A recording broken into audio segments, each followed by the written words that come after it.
Hey guys, today I'm going to do a quick review about Dave Asprey's sixth book, Fastest Way, and show you the pros and cons that I feel about this book.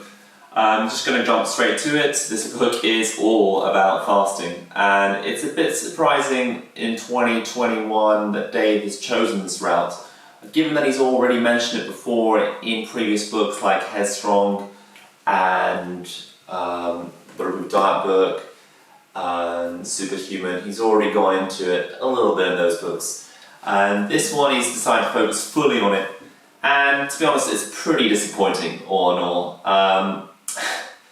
Again, there's been a lot of good books released in the last few years in the biohacking sphere, and this I don't think is one of them, quite frankly. I think this was a little bit of a cash grab by Dave, and I'm going to go into why now. First of all, the book is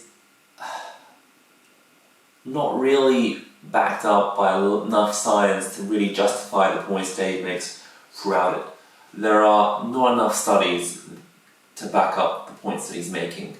And second of all, I feel like it just goes off on too many psychological tangents, which are good from some perspectives. Like if you were just starting out your journey into health and had read the Bulletproof Diet book, then I think the Fastest Way is actually a good thing to combine with that, because for someone starting out, it's quite welcoming, it's not too alienating. Had he just packed it full of studies, it might be too much for some people who aren't that used to the science. But for people with a scientific background, and for people who say do PhDs in biochemistry or studying medicine degrees, Fastest Way is going to be quite disappointing. And it's important to understand why that is, because Dave Asprey, he is a businessman first. He has a computer science background. He's a very good businessman because he's built up $1 million companies. And so his perspective is that he wants to get on the New York Times bestseller list. And he wants to do that by conveying information that's simple and easy for the masses to understand. This is why in the whole self-help sphere, the books tend to sell very, very well, because they're simple, the masses can understand them, you don't need to be very well educated to understand them, and that is good to a degree. So you can essentially fill up with sales talk and motivation, which this book contains a lot of, perhaps too much. And David's been criticised for this in the past. Even people on the old Bulletproof forums and on the Bulletproof support group on Facebook have criticised Dave for plugging in too many products during the podcast, for being too salesy, and on the Amazon reviews there have been people who have said that, you know, there is not enough science. And you know, that's the way Dave is. He wants to do a book that's simple for the masses to understand, which I think is good, but then it's not going to be enough for a certain degree, for a certain type of person. For example, the more science, the more maths-minded person who wants that bit of extra justification or those extra studies to prove why Dave's concepts are correct. There is just a bit too much, you know, of his personal story behind this, and it seems almost like a marketing play at times, because, you know, he talks about himself fasting on his travels, you know, the constant voices in his head, all this stuff. It's okay to a degree, but at a point it becomes almost like I'm reading a book that's about the Tony Robbins equivalent of health and science, which is, I feel, what Dave has become now. And to a degree that's good, but there comes a point when, if you've already studied all this stuff before, if you read like Dr. Berg's intermittent fasting book, you're not going to really be able to extract that much additional value out of this book, which is why I feel that a lot of people reading it can easily come off disappointed. But yeah, I'm just going to sort my notes about some of the good stuff here. It's simple and easy to understand, offers good insight for beginners, and especially for women as well. It gives really good advice on women fasting, which is different to men, and I think that's very important to note.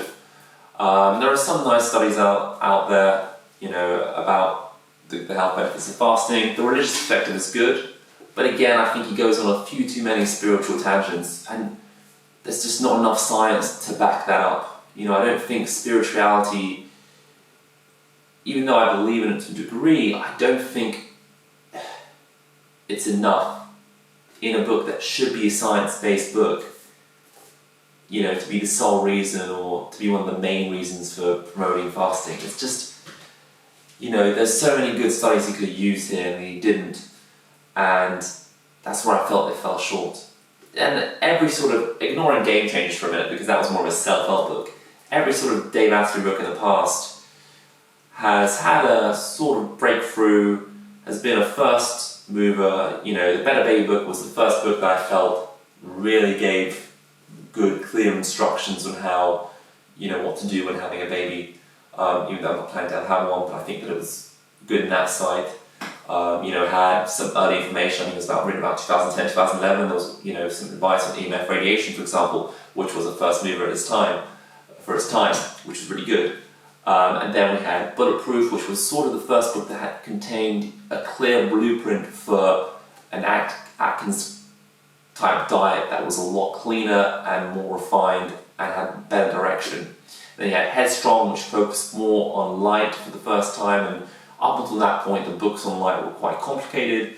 The books on the mitochondrial effects of light were a bit too much for some people, which is fair enough. And then we had Superhuman, which had some really, really interesting points, some really cool gems like C60, which I felt were really beneficial to the reader. This has no real point where I'm like, I'm glad I read this book. There was no real point, individual moment of, proprietary information here that you wouldn't be able to get in other books. This is a few fasting studies mixed in with a bit of self-help motivation and a few bits of supplementations advice. And the supplementation advice, we've all heard it before, it's easily found on Dave's blog. If you're in health sphere for 4 or 5 years, you would already know what the supplements that he's mentioned have done. It's, and there's another real disappointing part of the book is that he never really goes into details of stuff that can be reasons why people are struggling with fasting. For me personally, it was the fact that I had parasites, and once I expelled parasites, I did a proper parasite cleanse, I no longer had sugar cravings. I think a lot of people who have sugar cravings have underlying problems with parasites. He never goes into that at all, which is surprising because I thought Dave would be more self-aware of these sort of things, and he's talked in the past about parasites, and he's talked about the book Your Brain on Parasites, but he never conveys any of that information here. He also doesn't talk about candida, and candida can be another big cause of sugar cravings and can be a reason why a lot of people break their fasts because they have candida or they have parasites, and Dave just doesn't touch on that at all here. He just doesn't mention it, which is a shame because I feel that's one of the biggest reasons why people can suffer. And again, there was other products that he could have mentioned, like C60 for example has been great for my fasts, and Dave had invested in a C360 company. In the C60 company, C360, and he never mentions that here, even though I feel that C60 is one of the best supplements for fasting. I just felt that it was an example, the direction of this book was just too weak, and not strong enough in terms of advice, in terms of mentorship. There was too much on the psychology and not enough on the actual problems that you could be having in your body with your immune system that can cause you to not be able to hold a fast for a long period of time. There is a bit on light, which is good. I think that a lot of people also struggle with fasting because they spend too much time not having adequate sleep. He goes into that, which is fair enough. I think that's good advice for newbies who are new to the biohacking scene or want more direction in health. But again, just not enough proprietary information here in this book to justify buying it, really. All in all, I think this is by far his weakest book out of everything he's written, and I think it's a bit of a cash grab at the time of COVID. yeah, pretty disappointing. I don't think there's anything else I can add for that. Just go quickly to my notes. But yeah, I would have liked a little bit more on advice. And again, you know, you're also getting like usual product plugs of things like 40 years of Zen, which, you know, why use this book to plug a £15,000, you know, £15,000 product, which most readership can't buy. You know, why not plug something like C60, which is a lot cheaper and that can actually help fasting in an easier way. There's just times where you can get frustrated by Dave, and this is one of those books. In the past, you had a lot of proprietary information, and there was a lot of branding of his own products, which is fair enough. But here, you've got none of that. You just got, you know, self-help mentorship for about 2/3 of the book, a few of his own personal stories, which I think is just Dave's classic marketing tact of selling through stories. You know, you just don't see a sale. Fasting is something that we should be sold to. Do you know what I mean? It's not something that you should have to convince people of, you know. And I think that there's parts of this book where I feel that he's trying to sell me fasting without backing up with scientific studies, instead choosing the route of telling his own personal experience and telling me stories of the spirituality and all sort of stuff. And I think in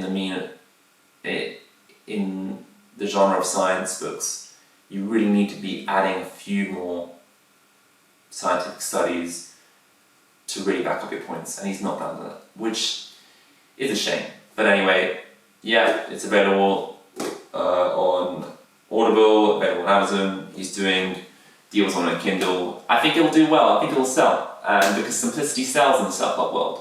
And this is a very simple book. And all in all, I feel like, you know, when you read it, I feel like he was targeting sales more than the spread of good quality information that, you know, someone with a science background could enjoy. If you've been in the biohacking sphere for 4 or 5 years, if you're well read on science, well read on diet, nutrition, this is probably not the book for you. If you're starting out, changing the diet, going high fat, low carb, and want a bit of mentorship and advice, then this probably is for you. So yeah, the experienced people can give this a miss. People new to try and head to the health and biohacking scene, it is probably worth to buy. Or buy Dr. Berg's intermittent fasting book. But yeah, that's my general take on the book. Thank you for checking out my blog for more information I've written about it. And I'll see you next time.